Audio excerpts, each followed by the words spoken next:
السلام علیکم گائز، کیسے ہو آپ سب؟ تو میں آج ویڈیو شروع کرنے سے پہلے آپ سے کچھ بات کرنا چاہتی ہوں اور آپ سے کچھ پوچھنا بھی چاہتی ہوں کہ ہوپ آپ کو میری ریڈنگ اچھی لگ رہی ہے۔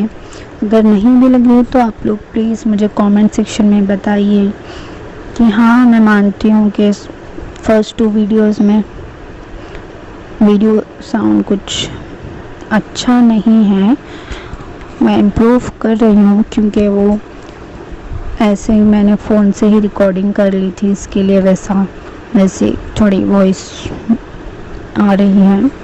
خیر جو بھی ہو، ابھی آنے والے ویڈیوز میں انشاءاللہ آپ لوگ کو میری وائس صحیح سے آئیں گی اینڈ بیک گراؤنڈ میوزک بھی بیک گراؤنڈ میں کوئی آواز وغیرہ کچھ نہیں ہوگی۔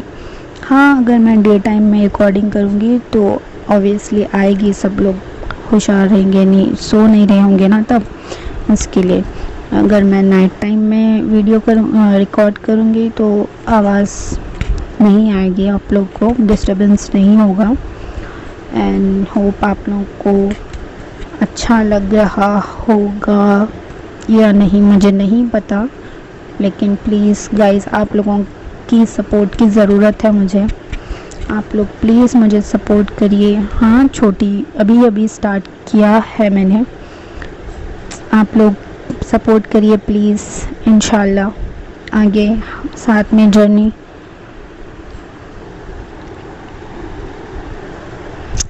انشاءاللہ ساتھ میں ہم جرنی طے کریں گے اینڈ چلیے آج کی ایک 4 پیرے کامل کی 4th ایپیسوڈ ریڈ کریں گے، جس کی رائٹر ہے عمیرہ احمد۔ تو ہم نے لاسٹ ایپیسوڈ اور سالار نے اسے گھوڑی سے دیکھا تھا، یہاں تک پڑھے تھے، ابھی ہم یہاں سے سٹارٹ کرتے ہیں۔ چلیے، فیضان اسکول کا بہترین آٹر تھا اور اپنی برٹش ایکسنٹ سے لڑکوں کو امپریس کر رہا تھا، جو بہت مقبول تھی۔ ایکسیلنٹ ساؤنڈ سسٹم کی آواز بہت واضح طور پر پہنچا رہا تھا اور ہال میں پن ڈراپ سائلنس تھا، کبھی کبھی اس کے سپورٹرز کی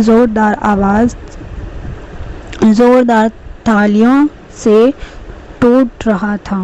جب فیضان نے آدھے گھنٹے بعد اپنی تقریر ختم کی تو تالیاں اور سیٹیاں مزید کچھ منٹ تک بجتی رہی۔ سالار سکندر نے بھی تالیوں میں شامل ہو گیا۔ فیضان نے اطمینان سے ادھر ادھر دیکھا اور سالار کو تالیاں بجاتے ہوئے دیکھ کر خدرشانی سے سر ہلا دیا۔ فیضان خوب جان گیا تھا کہ سالار آسان مقابلہ نہیں تھا۔ کمپیر نے سالار کو اپنی تقریر شروع کرنے کو کہا۔ تالیوں کے شور میں سالار نے شروع کیا۔ صبح بخیر دوستو، اس نے رک کر پھر بولا۔ فیضان اکبر یقیناً ہمارے اسکول کے لیے ایک اثاثہ ہے، آٹر کے طور پر نہ میں اور نہ کوئی اور اس کا مقابلہ کر سکتا ہے۔ اس نے پھر رک کر فیضان کو دیکھا جو فخر سے مسکرا رہا تھا، مگر سالار کے باقی جملے نے اس کے چہرے سے مسکراہٹ مٹا دی۔ اگر یہ صرف بات کرنے کا معاملہ ہوتا، ہال میں ہنسی کی آوازیں گونجنے لگتی۔ سالار نے سنجیدہ رویہ برقرار رکھا، مگر ایک آٹر اور ایک ہیڈ بوائے میں بڑا فرق ہوتا ہے۔ ایک آٹر کو بولنا ہوتا ہے جبکہ ایک ہیڈ بوائے کو کام کرنا ہوتا ہے۔ ہال میں سالار کے سپورٹرز کے تالیوں سے گونج اٹھی۔ مجھے فیضان اکبر کی ایلوکوینس نہیں ملتی، اس نے بولا۔ میرا نام اور ریکارڈ کو میری جگہ بولنے دیجیے۔ مجھے ایک بہتے لفظوں کی اسٹریم کی ضرورت نہیں جہاں چند الفاظ کافی ہو۔ اس نے پھر رک گیا۔ مجھ پر بھروسہ کرو اور مجھے ووٹ دو۔ اس نے آڈینس کا شکریہ ادا کیا اور مائک بند کر دیا۔ تالیوں کا شور ہوا میں گونج اٹھا۔ سالار نے 1 منٹ اور 40 سیکنڈ میں اپنی خاص انداز اور تول کر بولی گئی باتوں سے فیضان کے ارمان پلٹ دیے تھے۔ اس مقدماتی تعارف کے بعد ایک سوال اور جواب کا سیشن ہوا۔ سالار اپنی معمولی مختصر رویہ میں جواب دیا۔ اس کا سب سے لمبا جواب 4 جملوں سے زیادہ نہیں تھا۔ دوسری طرف فیضان کا سب سے چھوٹا جواب 4 جملوں سے کم نہیں تھا۔ فیضان کی ایلوکوینس اور لفظوں کا جادو جو اس کی طاقت تھی، اب سالار کے مختصر اور نوکیلے جوابوں کے مقابلے میں بے معنی لگ رہے تھے، اور فیضان کو اس کا پورا احساس تھا۔ اگر سالار ایک لائن کا جواب دیتا تو فیضان اپنی عادت کے مطابق ایک مونولوگ شروع کر دیتا۔ جو کچھ سالار نے فیضان کے بارے میں کہا تھا، آڈینس کو سچ لگنے لگا۔ ایک آڈیٹر صرف بول سکتا ہے، عمل نہیں کر سکتا۔ سالار سکندر کو ہیڈ بوائے کیوں ہونا چاہیے؟ ایک سوال آیا۔ کیونکہ آپ کو اس جاب کے لیے سب سے بہترین شخصیت کو الیکٹ کرنا چاہیے، اس نے جواب دیا۔ کیا آپ اسے گھمنڈ نہیں کہیں گے؟ ایک اعتراض آیا۔ نہیں، یہ سیلف کانفیڈنس اور اویئرنیس ہے۔ اعتراض رد ہو گیا۔ گھمنڈ اور سیلف کانفیڈنس میں کیا فرق ہے؟ ایک اور تیکھا سوال اٹھا، وہی جو فیضان اکبر اور سالار سکندر میں ہے۔ اس نے سنجیدہ لہجے میں جواب دیا، اگر آپ ہیڈ بوائے نہ بنے تو کیا فرق پڑے گا؟ یہ آپ کے لیے فرق ڈالے گا، میرے لیے نہیں۔ کیسے؟ اگر بہترین شخصیت لیڈر نہ بنے تو اس کا اثر کمیونٹی پر ہوتا ہے، بہترین شخصیت پر نہیں۔ آپ پھر اپنے آپ کو بہترین کہہ رہے ہیں۔ ایک مرتبہ پھر اعتراض آیا، کیا اس ہال میں کوئی ایسا ہے جو اپنے آپ کو کسی بری شخصیت کے برابر رکھے؟ شاید کوئی ہو، تو پھر میں اس سے ملنا چاہوں گا۔ آڈینس سے مذاق کی آوازیں اٹھی۔ ہمیں بتائیے کہ سالار سکندر ہیڈ بوائے بن کر کیا تبدیلیاں لائے گا؟ تبدیلیاں بات کرنے سے نہیں، کر کے دکھانے سے ہوتی ہے، اور میں یہ ہیڈ بوائے بننے سے پہلے نہیں کر سکتا۔ اور بھی کچھ سوالات پوچھے گئے اور جواب دیے گئے، اور پھر کمپیر نے آخری سوال کے لیے ایک سری لنکن لڑکا شرارت بھری مسکراہٹ کے ساتھ کھڑا ہوا۔ اگر آپ میرے اس سوال کا جواب دیں تو میں اور میری پوری گروپ آپ کو ووٹ دیں گی۔ سالار مسکرایا۔ جواب دینے سے پہلے مجھے یہ بتاؤ کہ تمہارے گروپ میں کتنے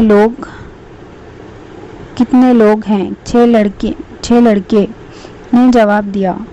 سالار نے سر ہلا کر منظور کیا اور کہا، ٹھیک ہے، تمہارا سوال کیا ہے؟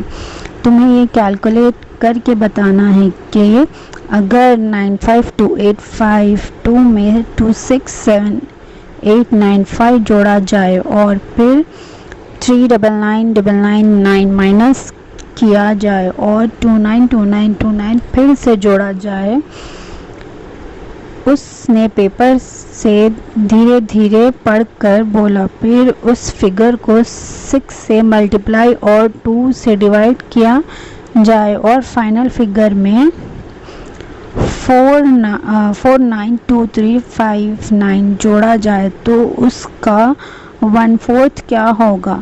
لڑکا مشکل سے اپنے لفظوں کو مکمل کر پایا تھا کہ سالار کا بجلی کی رفتار سے جواب آیا۔ 2035618.2 لڑکے نے اپنے ہاتھ میں پیپر پر نظر ڈالی اور یقین نہ آتے ہوئے تالی بجانا شروع کر دیا۔ اکبر فیضان اکبر نے اس وقت کو صرف ایک ایکٹر محسوس کر رہا تھا۔ ہال تالیوں سے گونج اٹھا۔ فیضان نے اس پورے پروگرام کو ایک مذاق سے زیادہ کچھ نہیں سمجھا۔ 1 گھنٹہ بعد اسٹیج سے سالار آگے اترتے ہوئے فیضان کو پتہ چل گیا تھا کہ اس نے مقابلہ شروع ہونے سے پہلے ہی ہار گیا۔ اس نے کبھی بھی 150 IQ اسکورر سالار سے اتنا حسد محسوس نہیں کیا جتنا کہ اب۔ امامہ آپا تم لاہور کب جا رہی ہو؟ اس نے اچانک اپنی نوٹ سے سر اٹھایا۔ سعد آہستہ آہستہ اس کے ارد گرد سائیکل چلا رہا تھا۔ کل کیوں پوچھ رہے ہو؟ اس نے اپنی فائل بند کر دی۔ جب آپ چلی جاتی ہیں تو مجھے بہت یاد آتی ہے، اس نے کہا۔ کیوں؟ اس نے مسکراتے ہوئے پوچھا۔ کیونکہ مجھے آپ بہت پسند ہے اور آپ میرے لیے کھلونے لاتی ہیں اور مجھے ڈرائیو پہ لے جاتی ہیں اور آپ میرے ساتھ کھیلتی ہیں، اس نے تفصیل سے جواب دیا۔ کیا آپ مجھے لاہور لے جا سکتی ہیں؟ امامہ کو یہ سمجھ نہیں آیا کہ یہ ایک تجویز تھی یا سوال۔ میں تمہیں کیسے لے جا سکتی ہوں؟ میں خود ہاسٹل میں رہتی ہوں۔ تو تم کہاں رہو گے؟ اس نے پوچھا۔ اس نے اس پر سوچا اور پھر سائیکل چلاتے ہوئے بولا، پھر آپ زیادہ آیا کریں۔ ٹھیک ہے، میں زیادہ آیا کروں گی، اس نے مسکراتے ہوئے کہا۔ تم مجھ سے فون پہ بات کر سکتے ہو، میں تمہیں کال کروں گی۔ ہاں، یہ اچھا لگتا ہے۔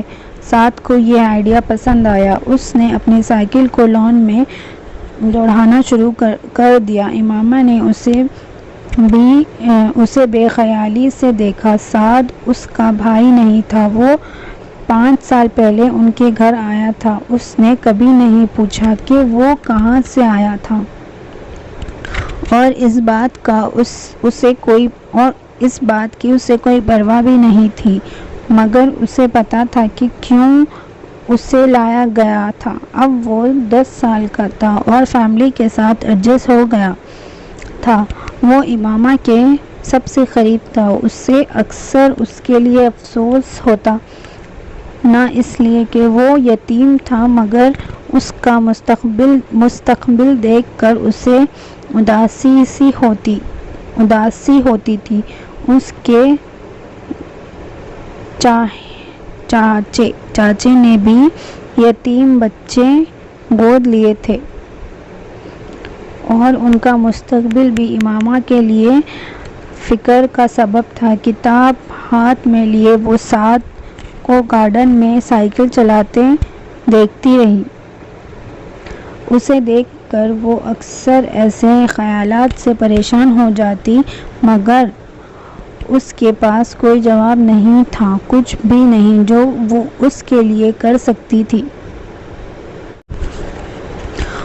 وہ چاروں ہیرا منڈی لاہور کے ریڈ لائٹ ایریا میں تھے۔ وہ سب 18 اور 19 سال کے درمیان کے تھے اور ان کا اپر کلاس بیک گراؤنڈ ان کے لباس سے ظاہر ہوتا تھا، مگر یہاں عمر اور سوشل بیک گراؤنڈ کا کوئی اہمیت نہیں تھی، کیونکہ اکثر نوجوان لڑکے یہاں آتے تھے اور ایلائٹ لوگ ان کے ریگولر کسٹمرز میں شامل تھے۔ لڑکے بازار کی تنگ گلیوں سے گزرتے ہوئے آپس میں باتیں کر رہے تھے۔ 3 لڑکے گفتگو میں مصروف تھے، مگر چوتھا لڑکا گھور کے ایک چیز دیکھ رہا تھا اور ایک تعجب اور راز کی سوچ اس کے چہرے پر تھی۔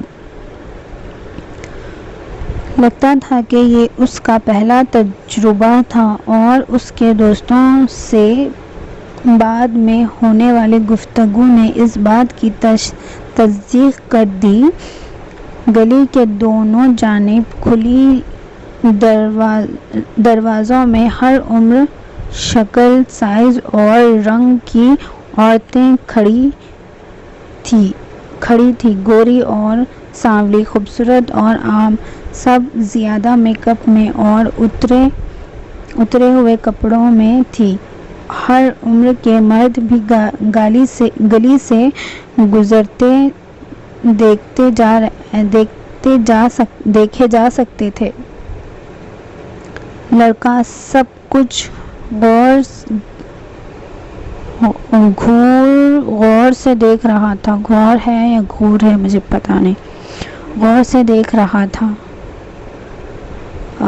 تم یہاں کتنی بار آئے ہو؟ اس نے اپنے دائیں طرف کھڑے لڑکے سے پوچھا، جو ہنس کر اس کے الفاظ دوہرا رہا تھا۔ کتنی بار؟ اب یاد نہیں، میں نے گنتی نہیں کی، میں یہاں اکثر آتا ہوں، اس نے فخر سے کہا۔ مجھے یہ عورتیں اتنی اٹریکٹیو نہیں لگتی، کچھ خاص نہیں، لڑکے نے کندھے اچھال کر کہا۔ اگر رات گزارنا ضروری ہو تو کم از کم ماحول اچھا ہونا چاہیے، یہ جگہ تو بہت گندی ہے۔ اس نے ناپسندیدہ نظر سے گلی کے گندے پانی اور کچرے کے ڈھیر کو دیکھتے ہوئے کہا، اور یہاں آنے کا کیا فائدہ جب تمہارے پاس گرل فرینڈز ہے؟ یہ جگہ اپنی کشش رکھتی ہے اور ان عورتوں کا ہماری گرل فرینڈز سے کوئی مقابلہ نہیں۔ گرل فرینڈز یہاں کی عورتوں کی طرح نہیں ناچ سکتی، دوسرے لڑکے نے ہنسی کے ساتھ کہا، اور آج پاکستان کی مشہور ایکٹریس یہاں پرفارم کرنے والی ہے، دیکھ لینا۔ مگر تم مجھے اس سے ڈانس کرتے ہوئے دیکھنے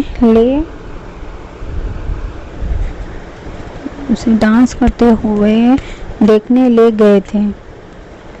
پچھلے لڑکے نے بیچ میں روکا۔ ارے وہ تو کچھ نہیں تھا، بس میرے بھائی کی شادی میں ایک مجرا تھا، مگر یہاں بات الگ ہے۔ مگر وہ ایکٹریس بہت پوش ایریا میں رہتی ہے۔ وہ یہاں کیوں آئے گی؟ اس کی آواز میں شک تھا۔ آج اس سے خود پوچھ لینا اگر چاہو۔ میں ایسے سوال نہیں پوچھتا۔ باقی لڑکے اس بات پر ہنس دیے، مگر پہلا لڑکا اسے گھور کر دیکھ رہا تھا۔ آخرکار وہ اپنی منزل پر پہنچ گئے، جو گلی کے اختتام پر تھی۔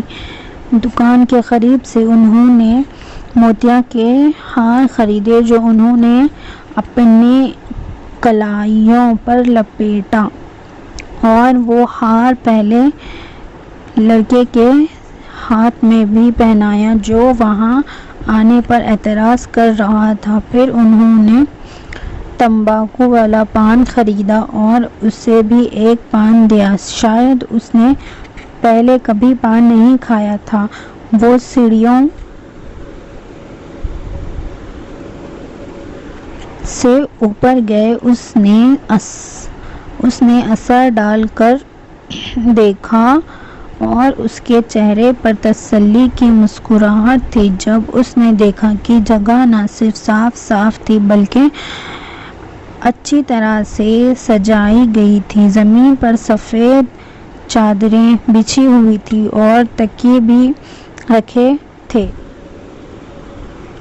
دروازوں اور کھڑکیوں پر پردے دھیرے سے ہل رہے تھے۔ کچھ لوگ پہلے ہی پہنچ چکے تھے، مگر پرفارمنس ابھی شروع نہیں ہوئی تھی۔ ایک عورت جس کا چہرہ مسکراہٹ سے بھرپور تھا، لیکن وہ مسکراہٹ جھوٹی تھی، تیز رفتاری سے اس کے پاس آئی۔ جب اس نے اس سے بات کی، پہلے لڑکے نے اس کی صورت کو دیکھا۔ وہ مڈل ایجڈ تھی، میک اپ سے ڈھک گئی تھی اور ان کے بالوں میں موتیا اور گلاب کے ہار تھے۔ اس نے ایک تیز لال شفون ساڑی پہنی تھی اور اس کا بلاؤز جسم کو ڈھکنے کے بجائے ظاہر کر رہا تھا۔ اس نے لڑکوں کو کمرے کے ایک کونے میں بٹھایا۔ جیسے ہی وہ